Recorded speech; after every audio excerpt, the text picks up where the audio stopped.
What I'm about to tell you happened over 30 years ago. Sonia was just 9 years old, and this was a significant day in her life. You see, her parents had gotten a divorce, and her mom was going out on her first date 6 months later. And her mom was so excited that evening she turned to her and said, "Sweetheart, just keep the doors and windows locked." And with that, she left. And Sonia had never been left alone before, and everything was going okay until somebody started walking up the front steps, and something about that just freaked her out. She ran in the kitchen, got the biggest knife she could find, went into the bathroom, slammed the door shut, and just stood there holding that knife in the dark, waiting for what was going to happen next. Now, I met Sonia 30 years after that event, and now she's a successful CEO, and one of the things she's proud of is her management team.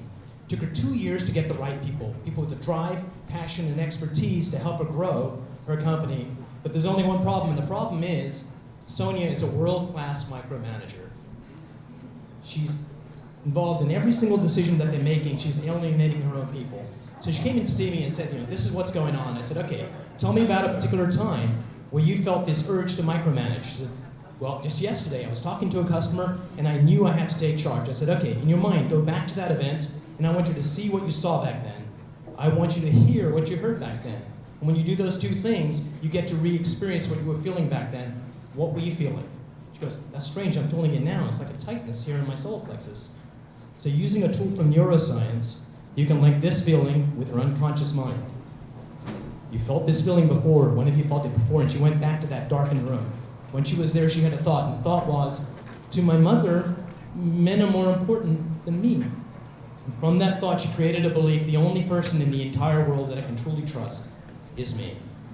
What I'm here to share with you today is we think that change happens. It's hard, it's difficult, it takes a long time, but with neuroscience, change happens in an instant. You see, at the heart of who you are as a human being is where you hold your beliefs. You have anywhere from 50,000 to 100,000 beliefs that define who you are. And we get most of these beliefs by the time we're 7 years of age. If somebody in authority says something believable, it goes in our conscious mind and it follows us from there on. This is how easy it is for this to happen. A family's going out to an art festival. Dad turns to Billy, who's 5, and says, "Billy, if you get lost, find a police officer, they'll help you."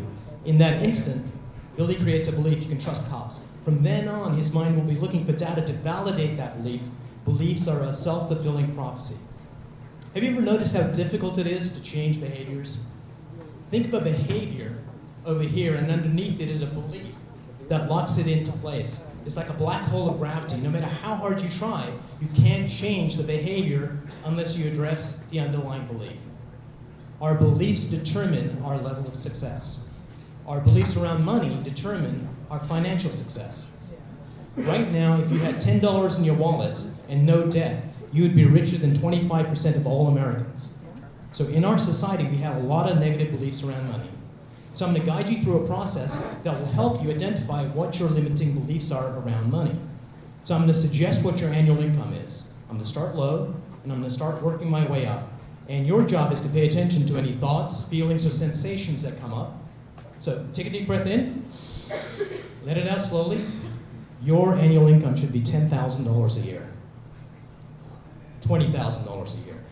Your annual income should be $50,000 a year, $60,000 a year.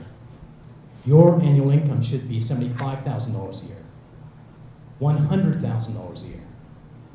Your annual income should be $125,000 a year, $150,000. Your annual income should be $200,000 a year, $500,000 a year, $1 million a year. Now when I take people through this exercise, this is what happens. When I say numbers lower than what you're earning right now, people kind of go, that's not me. Or they get angry. How dare you suggest that?